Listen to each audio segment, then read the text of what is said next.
హల్లెలూయా. దేవుడి నామంలో కూడొచ్చిన మీ అందరికీ నా వందనాలు. ఈరోజు మన ధ్యాన అంశము కీర్తనల గ్రంథము 1వ అధ్యాయము. ఇది మన అందరికీ వచ్చినటువంటి కీర్తన, అందరికీ కంఠస్థం వచ్చేసింది. అయినా కూడా ఒకసారి చదువుతున్నాను. దుష్టుల ఆలోచన చెప్పున నడువక, పాపుల మార్గమున నిలువక, అపహాసకులు కూర్చుండు చోటన కూర్చుండక, యెహోవా ధర్మశాస్త్రమందు ఆనందించుచు దివారాత్రము దానిని ధ్యానించువాడు ధన్యుడు. అతడు నీటి కాలువల యోరను నాటబడినదై ఆకువాడక తన కాలమందు ఫలమిచ్చు చెట్టు వలె నుండును. అతడు చేయునదంతయు సఫలమగును. దుష్టులు అలాగున నుండక గాలి చెదరగొట్టు పొట్టువలే నుందురు. కాబట్టి న్యాయ విమర్శలో దుష్టులను, నీతిమంతుల సభలో పాపులను నిలువరు. నీతిమంతుల మార్గము యెహోవాకు తెలియను, దుష్టుల మార్గము నాశనమునకు నడుపును. మరి కీర్తన మనందరికీ బాగా పరిచయమైన కీర్తనే. దుష్టుల ఆలోచన చెప్పున నడువక, పాపుల మార్గమున నిలువక, అపహాసకులు కూర్చుండు చోటన కూర్చుండగా, మొదటి వచనంలో ఇది మనకుంటుంది. ఈ కీర్తనల గ్రంథంలో ఉన్నటువంటి 150 కీర్తనల్లో కూడా దీని మీద ఎవరు రైటర్స్ అనేది 1-2 దాని మీద ఎవరు రాశారో రచయిత పేరు ఏమీ అక్కడ రాయబడలేదు. కాబట్టి ఏమంటారంటే ఇది దేవుడు రాసిన కీర్తనలో అంటారన్నమాట. మామూలుగా చెప్పేటప్పుడు దేవుడే మనకి చెప్పినటువంటి మాటలు అన్నట్టు. ఈ కీర్తనల్లో మనకి అసలు ఈ కీర్తనల మొత్తానికి కూడా మొదట ఏం చేయాలనేది ఇక్కడ క్లియర్గా రాసేసి ఉంది. దుష్టుల మార్గములో, దుష్టుల ఆలోచన చెప్పున మనము నడవద్దు, పాపుల మార్గంలో మనము నిలవద్దు, అపహాసకులు కూర్చుండే చోట ఏముంది? నడువక, నిలువక, కూర్చుండక. ఈ ఒక వచనంలో ఏముంది?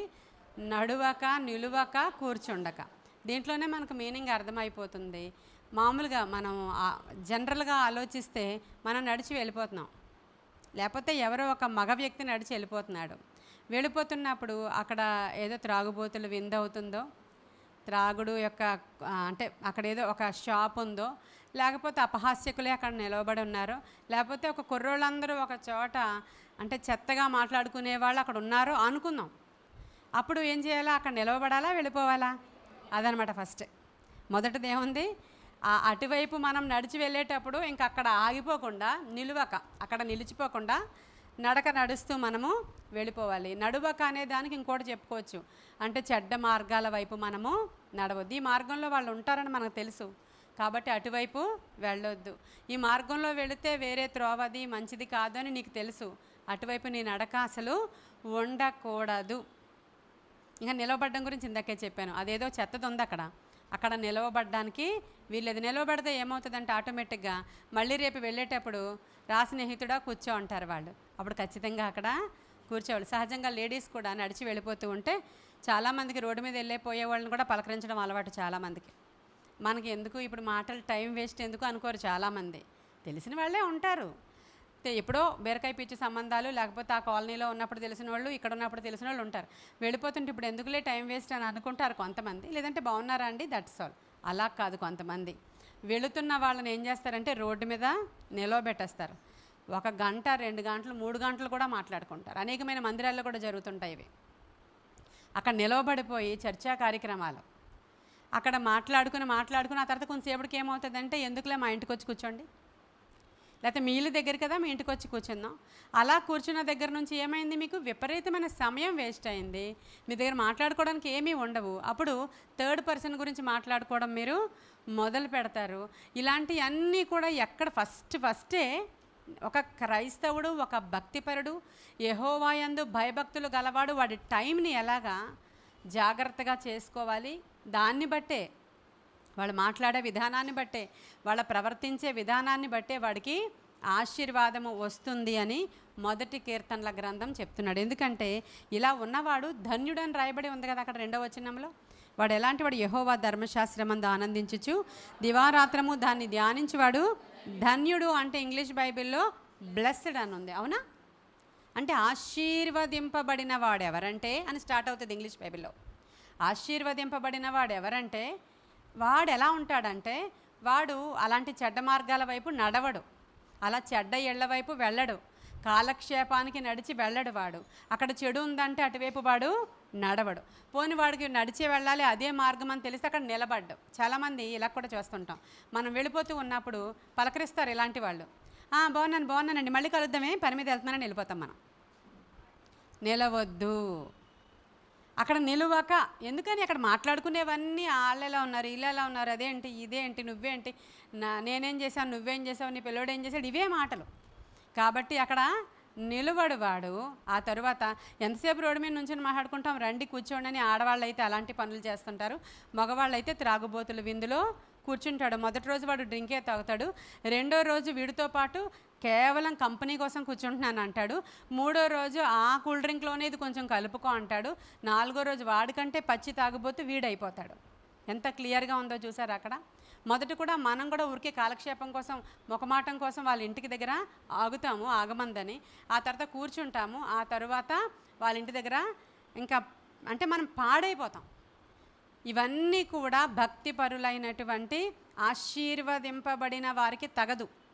ఈ ధన్యత పొందుకున్న వాళ్ళు ఇలాంటి పనులు ఖచ్చితంగా చేయరు. అటువంటి చోట్ల కాలక్షేపానికి కూర్చోరు. కానీ వాళ్ళు ఏం చేస్తారంటే, ఇదిగో యెహోవా ధర్మశాస్త్రమునందు ఆనందిస్తూ, హల్లెలూయా, ఈ వాక్యాలు చదువుకోవడంలో, అంటే దాన్ని ధ్యానం చేసుకోవడంలో, అది అంటే మంచివారి సహవాసంలో అక్కడికి వచ్చి వాళ్ళు కూర్చుని ఏం చేస్తారు, వాళ్ళు విజ్ఞాపనాకర్తలుగా దేవుని యొక్క ధర్మశాస్త్రమునందు వాళ్ళు ఏం చేస్తారు, దివారాత్రులు కూడా దాని ఇంటి దగ్గర చదువుకుంటారు. మీరు ఇక్కడికి వచ్చినప్పుడు మీరు ఏం చేస్తారు, ఈ యొక్క ధర్మశాస్త్రాన్ని ధ్యానము చేసుకోవడంలో ఆనందిస్తారు. అనేక మంది రాలేకపోతున్నారు, వాళ్ళ సమయము ఏం చేసుకుంటున్నారంటే వాళ్ళ పని పాటలలో, లేదంటే ఉద్యోగస్తులు అయితే వాళ్ళ జీవనోపాధి కోసం, ఖాళీగా ఉన్న స్త్రీలు అయితే వాళ్ళకి నీరసం, నిస్సత్తువ, రాలేము, రోజు వచ్చేస్తే ఆటోకు డబ్బులు అయిపోవా, ఇవన్నీ కూడా వాళ్ళు ఆలోచన చేసుకుని వారికి ఇష్టమైనటువంటి మార్గంలో వారు అక్కడ కూర్చుంటారు. కొంతమంది సీరియళ్ళ దగ్గర కూర్చుంటారు, వారికి అది ఇష్టం, అది వచ్చే సమయానికి దాని దగ్గరికి నడిచిపోతారు,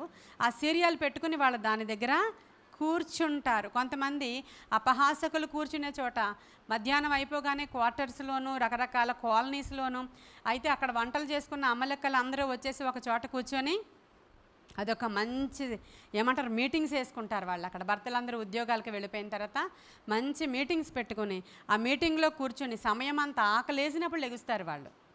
కొంతమంది అయితే అన్నం కూడా అక్కడికే తెచ్చుకుని తింటుంటారు పల్లెటూరులో. మీకు తెలుసో లేదో, పల్లెటూరులో ఇది కూడా చేస్తుంటారు.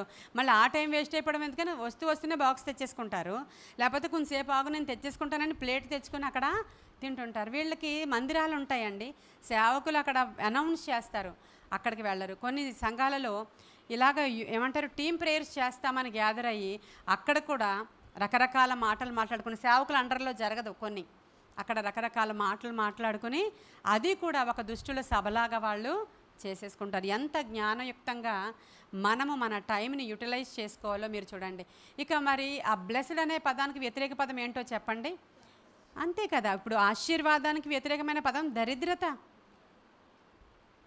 నీవు దరిద్రతలోనికి ఎందుకు వెళుతున్నావు, అసలు ఆ ఇల్లు ఎందుకు అలాగ నిస్సారంగా కిందకి దిగజారిపోతుంది, ఎందుకు ఆ ఇంట్లో పరిస్థితులన్నీ కూడా ఎడారిలాగా అయిపోతుంది అంటే దానికి కారణం ఏంటంటే, వారు ఇక్కడ క్లియర్గా ఫస్ట్ కీర్తనలోనే రాసేసింది, వాళ్ళు యెహోవా ధర్మశాస్త్రమునందు ఆనందించకుండా మనుష్యుల మాటల యందు ఆనందిస్తారు, మనుష్యుల సహవాసమునందు ఆనందిస్తారు, దుష్టుల ఆలోచన చెప్పున చేస్తారు. వాళ్ళు ఫస్ట్ దుష్టుల ఆలోచన. మనం ఎవరి ఆలోచన చెప్పని చేయాలి, దేవుని ఆలోచన ఎలా ఉంది మన పక్షముగా, ఆయన ఆలోచన చెప్పున నీవు నడవడం మొదలు పెడితే, ఒకవేళ నీకు మొదట కొన్ని పరీక్షలు గుండా పరీక్షించబడిన నీ ఇంట్లో మాత్రము ఖచ్చితంగా దేవుని యొక్క బ్లెస్సింగ్ నిలిచే ఉంటుంది. ఎందుకంటే మాట్లాడినవాడు, నీకు వాగ్దానం చేసినవాడు నమ్మదగినవాడు. ఆశీర్వాదం అంటే డబ్బులు, కారు, బిల్డింగ్ అని అనుకోకండి. శాంతి, సమాధానము, నెమ్మది, దీవెన, నీ పిల్లల్ని మాట వినడం, మీ ఇంట్లో నూనె కుండలో నూనె తరిగిపోకుండా, నీ యొక్క సంపద కూడా నీకు కోట్లు వచ్చేయాల్సిన అవసరం లేదు. ఉన్న దాంట్లో దేవుడు నీకు అరిగిపోనివ్వడు, తరిగిపోనివ్వడు, అది సమృద్ధినిస్తాడు. అదే కదా నీకు కావాల్సింది, అదే కదా. కాబట్టి అలాంటి చోట్ల నిలబడొద్దు, అలాంటి చోట్ల కూర్చుండవద్దు, అలాంటి సహవాసం మనకి వద్దు. కానీ దివారాత్రులు దేవుని వాక్యం యందు ఆనందించాలి. మన గ్రూప్లో ఒక చిన్నదేదో పెట్టారు, దాంట్లో బైబిల్ని సెల్ ఫోన్ని యూజ్ చేసినట్లుగా బైబిల్ని యూజ్ చేస్తే ఎంత ఆశీర్వాదము అనేది అన్నమాట ఆ కాన్సెప్ట్. అంటులు తోముకుంటూ బైబిల్ ఇలా చదివేసుకుంటున్నాడు వాడు, ఎవరో మగవాడు. అంటే మనం అంటులు తోముతూ సెల్ ఫోన్ చూస్తుంటాం కదా, అవి అన్నమాట చెప్తున్నాడు. వాడు బ్రష్ చేసుకుంటూ దాన్ని చదివేసుకుంటున్నాడు, ఆ తర్వాత బండి కడుక్కుంటూ ఏదో చేసేస్తున్నాడు. మొత్తానికి అలా చెప్తున్నాడు, అలా చూపించారు దాంట్లో. దినమంతా అలా ఎవరు చేయలేరు, అలా చేయకూడదు కూడా.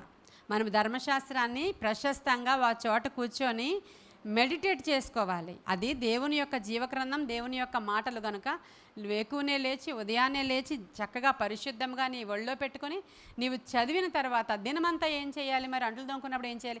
బట్టలు ఉతుకున్నప్పుడు ఏం చేయాలి? నడిచినప్పుడు, త్రోవన నడిచినప్పుడు మెడిటేట్ చేయాలి. హల్లెలూయా. అంతే తప్ప పక్కన పెట్టుకుని అంట్లు దొంగడం కాదు. సెల్ ఫోన్కి దీనికి పోలిక కానే కాదండి. పడుకుని సెల్ ఫోన్ చూస్తాం, నుంచుని సెల్ ఫోన్ చూస్తాం, జేబులో పెట్టుకుని వింటాం. దానికి దీనికి పోలిక ఎంత మాత్రం కాదు. దేవుని వాక్యం ఎలా అంటే, నువ్వు చదివేస్తావు ఫస్ట్ మార్నింగ్, నువ్వు 3 చాప్టర్లే చదివావో, ఒకటే చదివావో చక్కగా లోపలికి తీసుకుని చదివేసి దినమంతా అది నెమరు వేసుకోవడం. మధ్యాహ్నం చదువుకున్నావు, ఆ మధ్యాహ్నం అంతా మెడిటేట్. ఒక ఆవు గేదె ఎలా నెమరు వేసుకుంటుందో దేవుని యొక్క వాక్యాన్ని నువ్వేం చేయాలా? మెడిటేట్ చేయాలి. దివారాత్రులు దానిని ధ్యానించువాడు. ధ్యానం అది కూర్చొని చదువువాడు కాదు. అది చదివేసాం మనం. చదివేసిన తర్వాత ఏం చేయాలా? ధ్యానము, దాన్ని ధ్యానము చేయాలన్నమాట. అలా మధ్యాహ్నం, రాత్రి నువ్వు పడుకున్నప్పుడు, లేచినప్పుడు, కూర్చున్నప్పుడు, నీ ఎంట ఉన్నప్పుడు, త్రోవన నడిచినప్పుడు ఇవన్నీ కూడా నీవు ధ్యానం చేసుకోవాలి. సరేనా? 3వ పాయింట్, అతడు నీటి కాలువల యోరన నాటబడిందై ఆకు వాడక తన కాలమందు ఫలమిచ్చి చెట్టు వలె నుండి అతడు చేయునదంతయు సఫలమాను. ఎవరు చేసేది సఫలమవుతుంది అంటే దేవుని ధర్మశాస్త్రము చెప్పున జీవించేవాడు. వాక్యంలో ఇలా ఉంది, నేను ఇలా చేయకూడదు. వాక్యంలో ఇలా ఉంది, నేను అలా ఉండకూడదు. వాక్యంలో ఇలా ఉంది, నేను ఇలా ఉండాలి. భక్తిపరులమైనటువంటి వారికి తగినట్లుగా మేము ఇలాగా చక్కగా ఒబీడియంట్గా ఉండాలని రాసింది బైబిల్లో. మేము ఇలా ఉండాలి. అలాంటి చెడ్డ పనులు చేయకూడదు, కొండెములు ఆడకూడదు, చెడ్డ పనులు చేయకూడదు అని ఉంది. మేము అలాంటివి చేయకూడదు. ఇలా ఎవరైతే ధర్మశాస్త్రము చెప్పున మనం చేస్తామో మనం చేయునదంతయు కూడా సఫలమవుతుంది. ఇస్సాకును చూస్తాం మనం, ఆయన చేసిందంతా కూడా సఫలమైందంట. కారణం, తల్లిదండ్రులకి గౌరవం ఇచ్చాడు, తండ్రి మాటకి విన్నాడు, ఎంత చక్కని భక్తిపరుడు, మంచిగా దేవునిని ఆనర్ చేసేవాడు. అంటే ఇంకా మనకు అంత ఇస్సాకు జీవితం చాలా మంచిగా ఉంటుంది, చాలా ప్లెయిన్గా తెరిచిన పేపర్ లాగా ఉంటుంది. ఆ రోజుల్లో బహు భార్యాత్వము ఉన్నా కూడా ఒకే భార్యతో ఉన్నవాడు ఇస్సాకు. అంటే దేవుని యొక్క మాటకి లోబడి అతడు చేసినదంతా కూడా మంచిది కనుక అతడు ఎక్కడ చేయబెడితే అక్కడ ఏమైంది? బంగారం అయింది. హల్లెలూయా. ఎక్కడ చేయబెడితే అక్కడ అంటే అతను బావి తవ్వితే నీరు, విత్తనము విత్తితే పంట, నూరంతల పంట. దానికి కారణం ఇస్సాకు చాలా దేవుని చిత్తానుసారంగా చేసినవాడు గనుక అతను చేయనిదంతయు కూడా. హల్లెలూయా. అలా మనకి ఇలాంటి కొంతమంది భక్తులు బైబిల్ గ్రంథంలో కనబడతారు. చేసినదంతా కూడా దేవుడు సఫలం చేస్తాడనమాట. ఎప్పుడు అంటే దేవుని యొక్క ధర్మశాస్త్రం చెప్పున మనము జీవించినప్పుడు. ఇప్పుడు అతడు నీటి కాలువన యోరని నాటబడిన వాడే ఆకు వాడక తన కాలమందు. ఇప్పుడు నీటి కాలువల యోరన, ఒక కాలువ కాదు అక్కడ కాలువల, నీటి కాలువల యోరన నాటబడతాడంట అటువంటి వాడు. ఇంకా నీటి కాలువల యోరన నాటబడిన చెట్టు ఎలా ఉంటుందో మనం చెప్పాల్సిన అవసరత లేదు. ఎలా ఉంటుంది? ఎప్పుడూ పచ్చగా ఉంటుంది. దానికి ఈ కాలం ఆ కాలం అని లేదు. ఒకవేళ ఈ కాలంలో ఈ నది ఎండిపోతే ఇంకొక చోట నాటుతాడు దేవుడు దాన్ని తీసుకెళ్ళి. ఇంకొక కాలువల యోరన నాటేవాడు దేవుడే. ఇది జాగ్రత్తగా గుర్తు చేసుకోండి మీరు. దేవుని నాటని మొక్కలు కూడా ఉంటాయి. దేవుని నాటని ప్రతి మొక్కను ఆయన పెళ్ళగించును అని మత్తయి సువార్తలో రాయబడి ఉంటుంది. తెరవండి, మత్తయి సువార్త 15:13.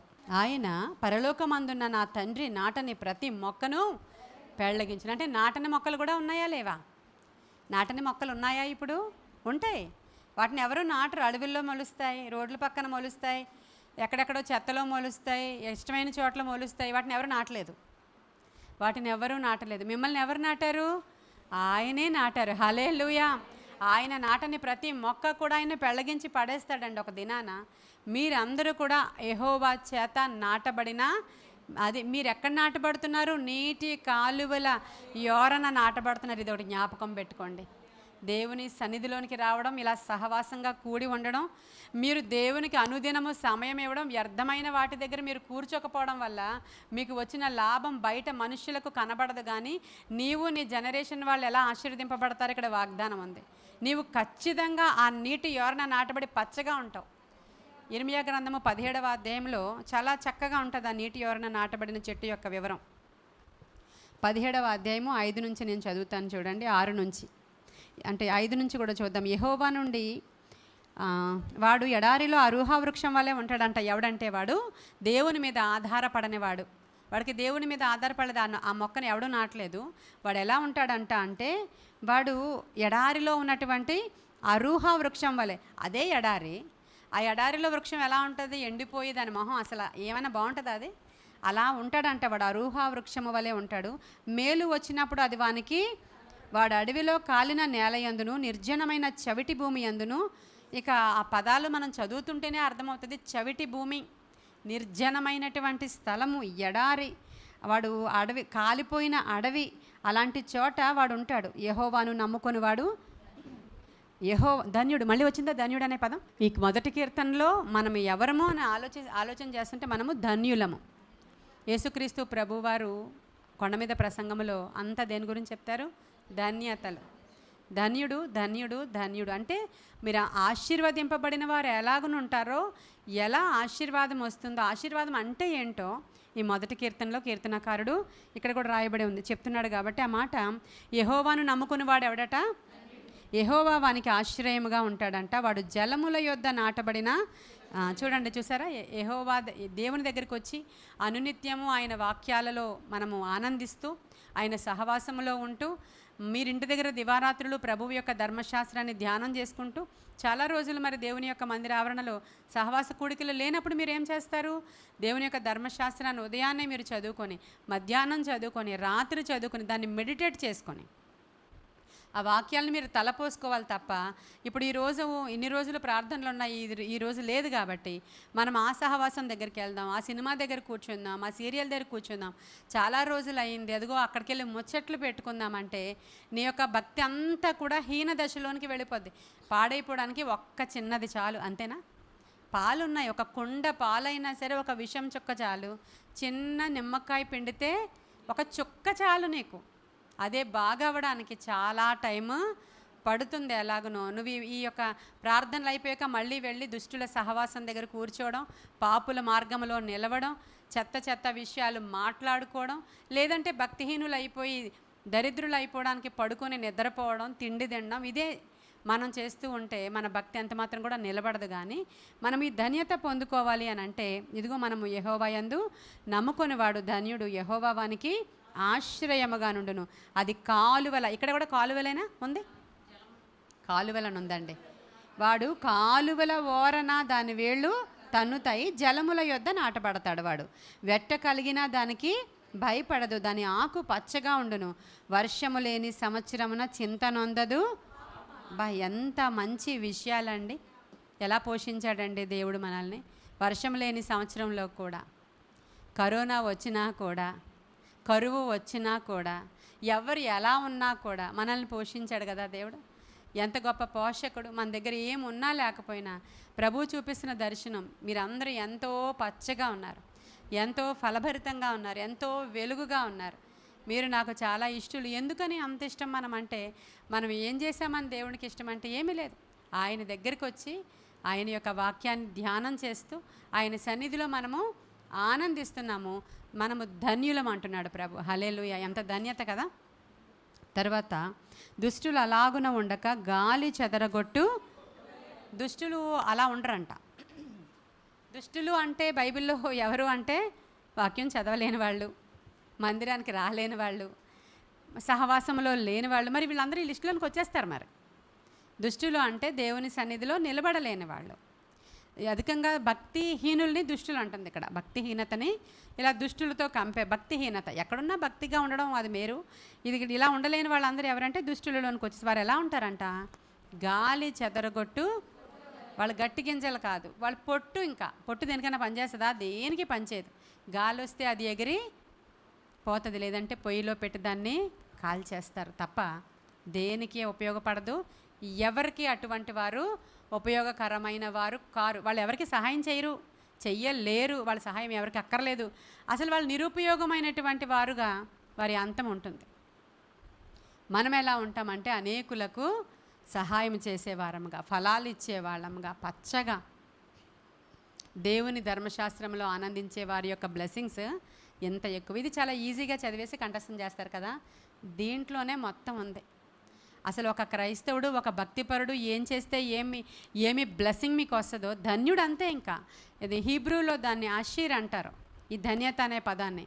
ఇంగ్లీష్లో బ్లెస్డ్ అంటారు, తెలుగులో ధన్యులు అంటారు. ఇదంతా నీ జీవితంలోనికి రావాలంటే ఏమీ లేదు, 4 నడవద్దు, నిలవద్దు, అక్కడ కూర్చోవద్దు పర్టికులర్ ప్లేసెస్లో.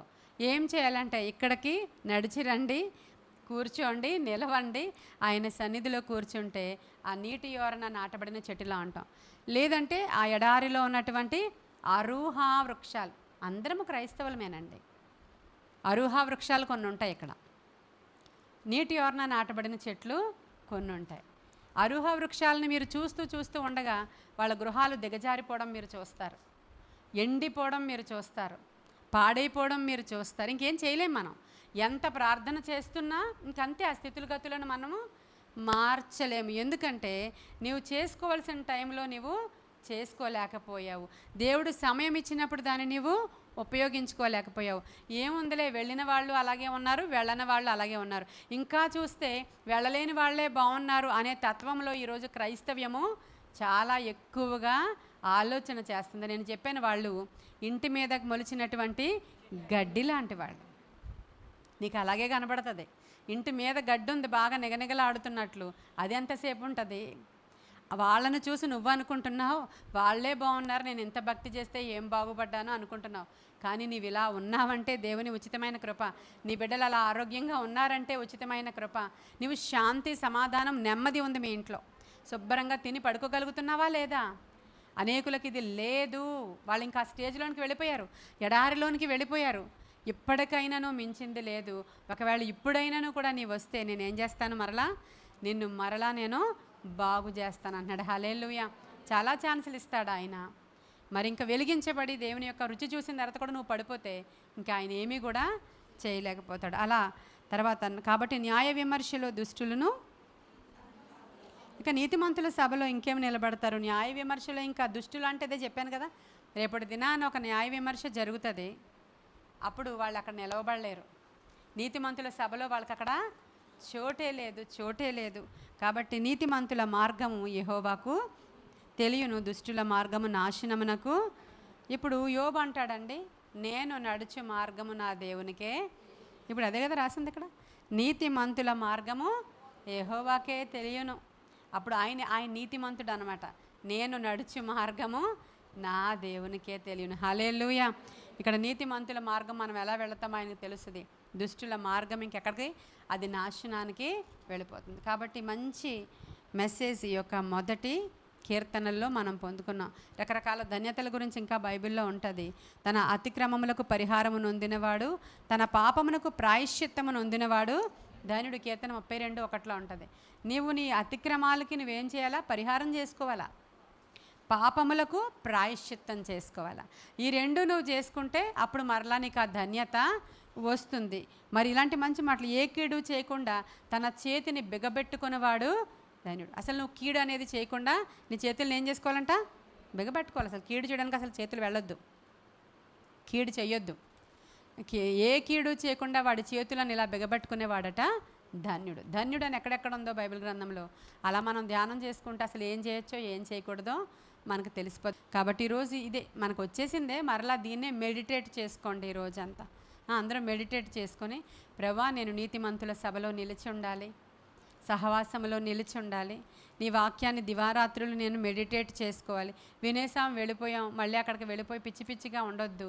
అస్సలు దేవుని వాక్యాన్ని అలా గనుక దివారాత్రులు మనం మెడిటేట్ చేస్తే ఒక రకమైన స్టేజ్లోనికి మనం వెళతాం. అది ఈ లోకంలో ఏ డబ్బులు ఇచ్చినా కొనుక్కోలేమండి, అది కొనుక్కోలేం మనం. ఆ స్టేజ్ వేరేగా ఉంటుంది, ఆ ప్రెజెన్స్ వేరేగా ఉంటుంది, ఆ దీవెన వేరేగా ఉంటుంది. అది మనం అంటే ఇక్కడ ఏదో టైం టేబుల్ ప్రకారం వంట అయిపోయింది, స్టవ్ కట్టేసి అంత గట్టు తుడిచేసి మొత్తం అన్ని బంద్ చేసేసి కిచెన్ డోర్ వేసేసి వచ్చేసినట్లు కాదు. ఇక్కడ ప్రేయర్ అయిపోయి వెళ్ళిపోవడం, ఆ సెషన్ అయిపోయిందని విడిచిపెట్టేసినట్లు కాదు. దేవునితో మన సంబంధం అనునిత్యం, అనుక్షణము, అది మనకి ప్రతి పనిలో ఆయన కనబడుతూ ఉండాలి. మీకు ప్రతి పనిలో మనకు ఆ వాక్యము వినబడుతూ ఉండాలి, మనం హెచ్చరించబడుతూ ఉండాలి. దానిలోనే మనకు అధిక ఆనందం మనము పొందుకోవాలి. ఇలాంటి కృప దేవుడు మనకి ఇవ్వాలని ఈ కొన్ని మాటలు దేవుడు మన వెనుకడిలో దీవించును గాక. ఆమేన్. స్తోత్రములు దేవా, పరిశుద్ధుడానికి వందనాలు. ఈ యొక్క మాటల ద్వారా మమ్మల్ని మేము ఈరోజు హెచ్చరించుకున్నాం, పురికొల్పుకున్నాం. దేవా, మరొకసారి నాయన నీ మాటల యొక్క శక్తిని ఆశ్రయించాము. నాయన నీ యొక్క కృప మా మీద విస్తరింపచేసి ఈ విధముగా జీవించుటకు అవసరమైన శక్తి మా అందరికీ దయచేయమని, వినుచున్న వారందరికీ దయచేయమని. నాయన నీ కృప ద్వారానే మేము ఈ విధముగా ఉనికి కలిగి ఉన్నాం, చలిస్తున్నాం. ఇలా ఉన్నామంటే నీ కృపే నాయన.